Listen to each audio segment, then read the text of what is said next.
Good morning students. आज जो topic हम डिस्कस करेंगे ये है हमारा 8051 का ब्लॉक डायग्राम। 8051 माइक्रो कंट्रोलर, जो लास्ट लेक्चर में हमने इसके बारे में डिस्कस किया था कि हमारा 8051 क्या है, एक माइक्रो कंट्रोलर है।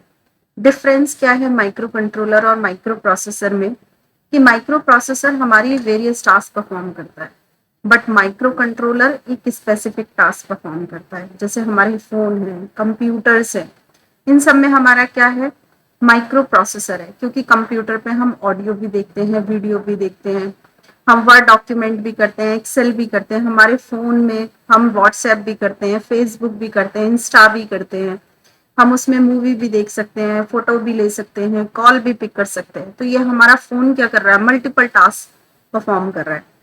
बट अगर हम अपने घर में वॉशिंग मशीन की बात करें या रेफ्रिजरेटर की बात करें तो वो कोई स्पेसिफिक टास्क परफॉर्म करते हैं। वॉशिंग मशीन हमारी कपड़े ही धोएगी, फ्रिज हमारा कूलिंग ही करेगा। तो माइक्रो कंट्रोलर जो होता है वो हमारा स्पेसिफिक टास्क परफॉर्म करता है और माइक्रो प्रोसेसर हमारी मल्टी टास्क परफॉर्म करता है। और क्या डिफरेंस है कि माइक्रो प्रोसेसर में मेमोरी, इनपुट आउटपुट डिवाइसेस, हमारा माइक्रो प्रोसेसर सब अलग अलग चिप पर होते हैं।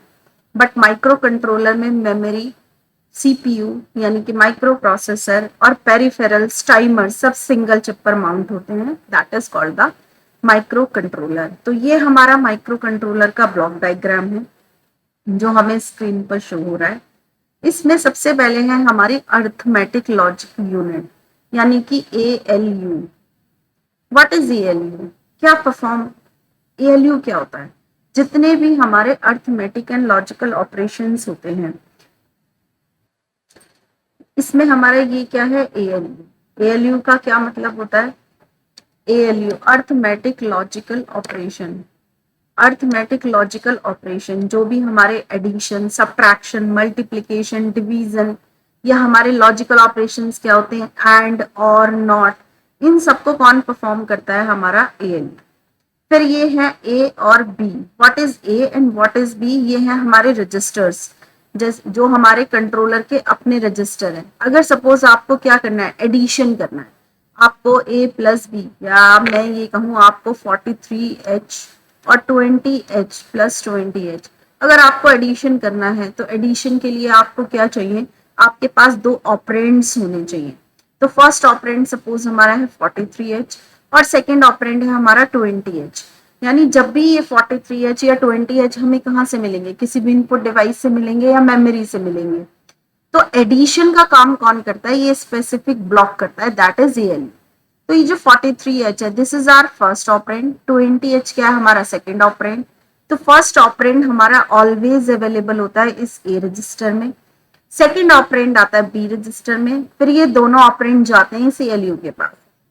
इस ALU ने क्या करा, 43 प्लस 20H इनको ऐड किया तो हमारा क्या आया, 63H। ये हमारा आया रिजल्ट।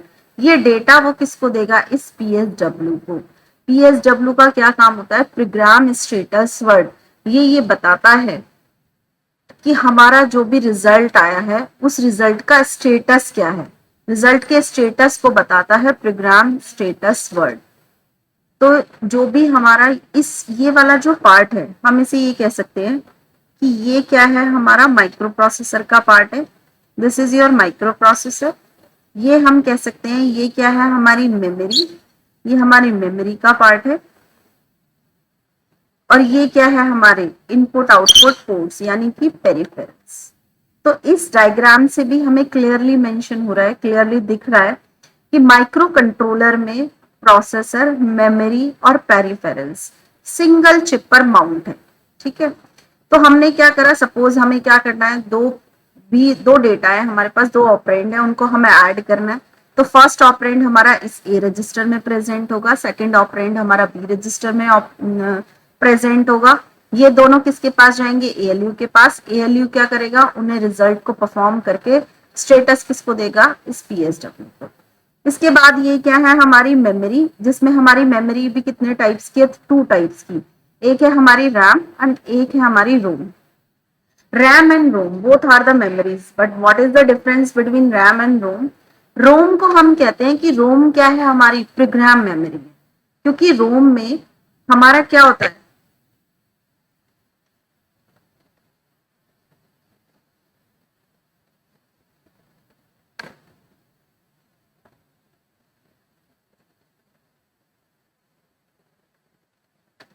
यस मैं आपको यहाँ पर एक्सप्लेन करती हूँ।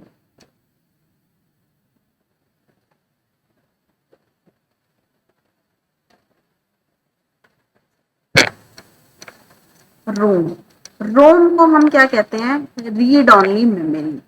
यानी इसमें हम क्या कर सकते हैं, ये हमारी क्या है, रीड ऑनली मेमोरी है।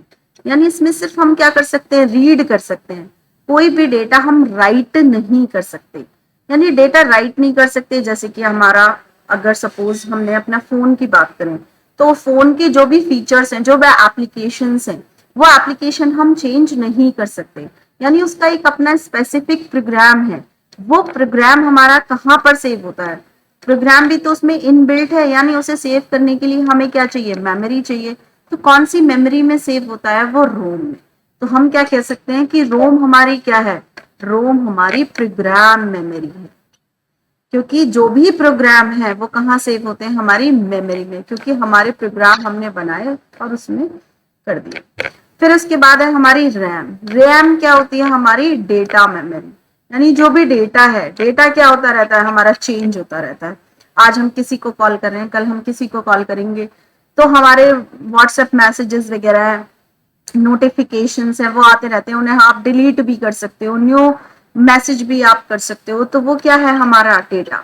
तो डेटा में, तो वो डेटा हमारा कहाँ सेव होता है, रैम में।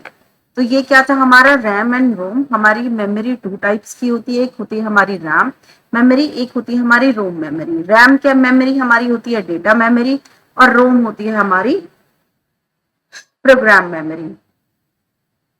तो इसमें ये जो पार्ट है आपका, ये वाला जो पार्ट है, ये मेमोरी का पार्ट है। ये इसमें आपका क्या है, स्पेशल फंक्शन रजिस्टर्स। यानी इसमें कुछ रजिस्टर्स होते हैं जिनका अपना स्पेसिफिक फंक्शन होता है। इस स्पेसिफिक फंक्शन में, स्पेशल फंक्शन रजिस्टर्स में हमारे क्या होते हैं, I, IP, PCON, S buffer, SCON, TCON, TMOD, जिन्हें हम फर्दर लेक्चर में डिस्कस करेंगे।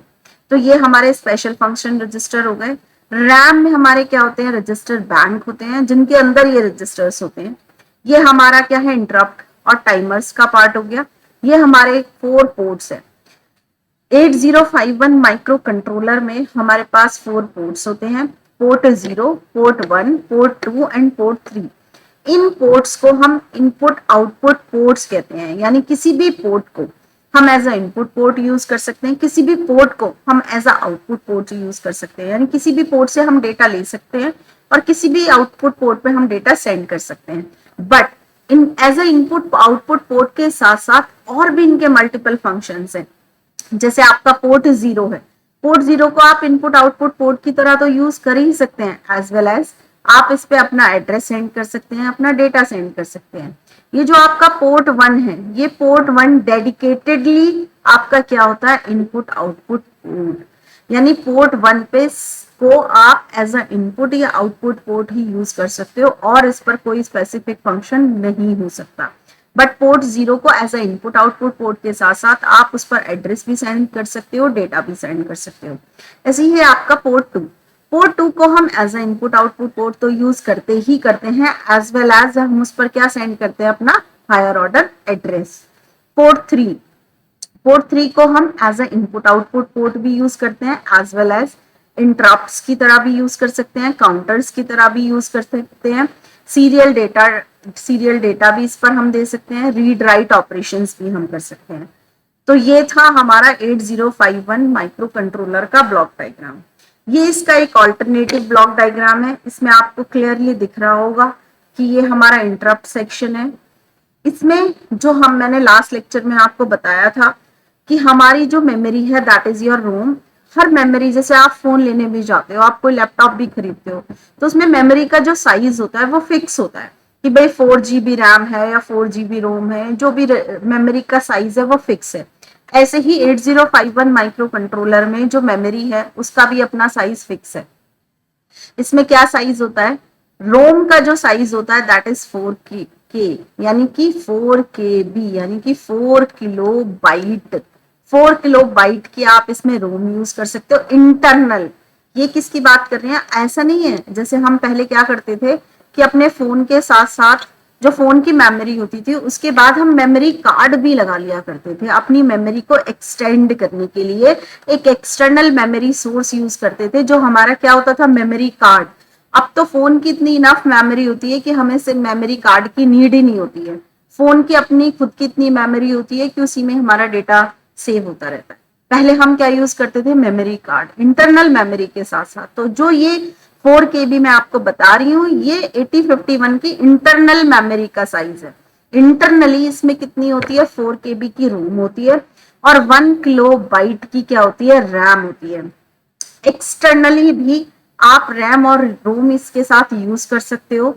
उनका साइज मैंने लास्ट लेक्चर में आपको बताया था, अगर आपको याद नहीं है तो आप एक बार फिर से उस लेक्चर को देख सकते हैं। उसके बाद इसमें हमारे 2 टाइमर्स होते हैं, टाइमर 1 एंड टाइमर 0। टाइमर और काउंटर, यानी काउंटर और टाइमर का अपना एक स्पेसिफिक फंक्शन होता है जो हम नेक्स्ट लेक्चर में डिस्कस करेंगे। बट यहाँ पर मैं आपको बता देती हूँ कि 2 टाइमर्स हम यूज करते हैं, टाइमर 1 एंड टाइमर 0। 4 मैंने अभी प्रीवियस स्लाइड में आपको बताया था कि 4 इनपुट आउटपुट पोर्ट्स हम इसमें यूज करते हैं, पोर्ट 0, पोर्ट 1, पोर्ट 2 और पोर्ट 3। जिसमें पोर्ट 1 हमारा ऐसा पोर्ट होता है जो सिंपली इनपुट आउटपुट पोर्ट की तरह वर्क करता है। बाकी जो हमारे अदर पोर्ट्स हैं उन्हें हम इनपुट आउटपुट पोर्ट के साथ साथ उन पर कोई और डेटा भी सेंड कर सकते हैं। ये हमारा सीरियल पोर्ट है जिसमें हम सीरियली डेटा ट्रांसमिट भी कर सकते हैं और सीरियली डेटा रिसीव भी कर सकते हैं। ये क्या है, हमारा बस कंट्रोल सेक्शन है। 3 टाइप की हम बसेस यूज करते हैं, सबको पता होगा, आप लोगों ने माइक्रो प्रोसेसर पढ़ा होगा, क्योंकि अब कम्युनिकेशन हो रहा है। मैं आप लोगों को कुछ डेटा पढ़ा रही हूँ तो किसी मीडियम के थ्रू पढ़ा रही हूँ कि मैंने क्या किया है, एक सिस्टम लिया है, एक स्पीकर लिया है ना, सिस्टम, एक कैमरा लिया है जो रिकॉर्डिंग कर रहा है, यानी ये क्या है, मीडियम है। ऐसे ही जब माइक्रो प्रोसेसर या इनके बीच में डेटा कम्युनिकेशन होता है तो एक मीडियम ही हम यूज करते हैं जो डेटा कैरी करता है, वो क्या होता है, हमारा बसेस। हम 3 टाइप की बसेस यूज करते हैं, address bus, data bus, control bus. ये 3 टाइप की हम बसेस यूज करते हैं। तो ये हमारा बस कंट्रोल सेक्शन है।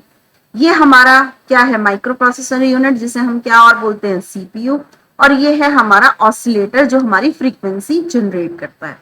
तो ये भी हमारा 8051 का ब्लॉक डायग्राम है।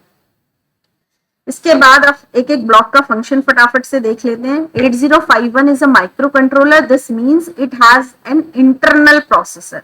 इसमें क्या होता है, अपना इंटरनल प्रोसेसर होता है, इंटरनल मेमोरी होती है और अपना खुद का इनपुट आउटपुट सेक्शन होता है। जो आर्किटेक्चर है उसे मैंने अभी लास्ट स्लाइड में आपको बताया था कि हमने 3 पार्ट्स में डिवाइड किया हुआ है। एक हमारा सीपीयू, मेमोरी और पेरिफेरल्स। सीपीयू का क्या काम है, ये 8 बिट सीपीयू होता है। 8 बिट सीपीयू का क्या मतलब है कि जो भी ऑपरेशन है, चाहे वो अर्थमेटिक ऑपरेशन हो या लॉजिकल ऑपरेशन हो, जो भी आप अर्थमेटिक या लॉजिकल ऑपरेशंस परफॉर्म करेंगे वो मैक्सिमम 8 बिट पे कर सकते हैं। आप 8 बिट से ज्यादा वो ऑपरेशन परफॉर्म नहीं करेगा, यानी 8 बिट का आपका क्या है, एएलयू। इसके बाद है आपका ALU, it performs 8 bit arithmetic and logical operations and it can also perform some bit operations. कि वो बिट ऑपरेशन, यानी जैसे आपने 2 एडिशन करा, जैसे मैंने एक 8 बिट दिया 1 0 1 1 0 1 1, ये हमारे बिट्स है, यानी वो 8 बिट पर जो डेटा परफॉर्म करेगा एज वेल एज एक पर्टिकुलर बिट पर भी कोई फंक्शन, कोई ऑपरेशन परफॉर्म कर सकता है, जिन्हें हम क्या कहते हैं, बिट ऑपरेशंस कहते हैं, राइट। फिर है हमारा सबसे इंपॉर्टेंट रजिस्टर है बच्चों, ये याद रखना, चाहे कोई प्रोसेसर हो, कोई माइक्रो कंट्रोलर हो, इसमें जो सबसे इंपॉर्टेंट रजिस्टर होता है दैट इज ए रजिस्टर, जिसे हम क्या कहते हैं, एक्यूमुलेटर। कोई भी ऑपरेशन परफॉर्म होना हो, चाहे आप एंड ऑपरेशन परफॉर्म कर रहे हो, चाहे आप और ऑपरेशन परफॉर्म कर रहे हो, चाहे आप नॉट ऑपरेशन परफॉर्म कर रहे हो, एक्सॉर कर रहे हो, नॉर कर रहे हो, नैंड कर रहे हो, ये हमारे सारे क्या है, लॉजिकल ऑपरेशंस। इन्हें हम क्या कहते हैं, लॉजिकल ऑपरेशन। चाहे आप कोई भी अर्थमेटिक ऑपरेशन कर रहे हो, फॉर एग्जांपल आप एडिशन कर रहे हो, अर्थमेटिक में आप एडिशन कर रहे हो, आप सब्ट्रैक्शन कर रहे हो, आप मल्टीप्लिकेशन कर रहे हो, आप डिवीजन कर रहे हो। अगर आप कोई भी ऑपरेशंस परफॉर्म करते हैं तो हमें 2 ऑपरेंड्स चाहिए। सपोज हमें ऐड करना है तो क्या मैं सिर्फ सिंपल मैंने लिख दिया 4, क्या ये 4 ऐड हो जाएगा? नहीं, इसे किसी सेकंड नंबर एक और ऑपरेंड चाहिए जिसके साथ हम इसे ऐड करेंगे, चाहे वो 00 हो, चाहे वो 04 हो, चाहे 90 हो, कुछ भी हो। तो दो ऑपरेंड्स होंगे, इन दोनों ऑपरेंड्स में कोई भी ऑपरेशन परफॉर्म करने के लिए फर्स्ट ऑपरेंड का प्रेजेंट होना मैंडेटरी होता है एक्यूमुलेटर में। जब आप एक्यूमुलेटर से फिर एएलयू को देते हो, जब एएलयू ऑपरेशन परफॉर्म करने के बाद जो रिजल्ट भी आता है वो रिजल्ट भी वापस आता है हमारे एक्यूमुलेटर में। यानी कोई भी ऑपरेशन परफॉर्म होने के लिए फर्स्ट ऑपरेंड का प्रेजेंट होना मैंडेटरी है एक्यूमुलेटर में, एज वेल एज जो भी रिजल्ट आएगा ऑपरेशन का वो भी कहां पर आएगा? एक्यूमुलेटर में आएगा। फिर है हमारा बी रजिस्टर। बी रजिस्टर में सेकंड ऑपरेंड प्रेजेंट हो सकता है, बट सेकंड ऑपरेंड हमारा मेमोरी में भी हो सकता है, डायरेक्ट किसी पोर्ट से भी ले सकता है। ये भी आपका 8 बिट का रजिस्टर होता है, बट ये डेडिकेटेडली बी रजिस्टर किसके लिए यूज होता है? मल्टीप्लीकेशन एंड डिवीजन के लिए। अगर जैसे सपोज आपको 24 इंटू 20 करना है, तो 24 हमारा क्या है? फर्स्ट ऑपरेंड, एंड 20 क्या है? हमारा सेकंड ऑपरेंड। तो फर्स्ट ऑपरेंड 24 हमारा प्रेजेंट होगा ए रजिस्टर में, and the second operand that is your 20 ये प्रेजेंट होगा मैंडेटरी 20 किस में प्रेजेंट होगा? बी रजिस्टर में।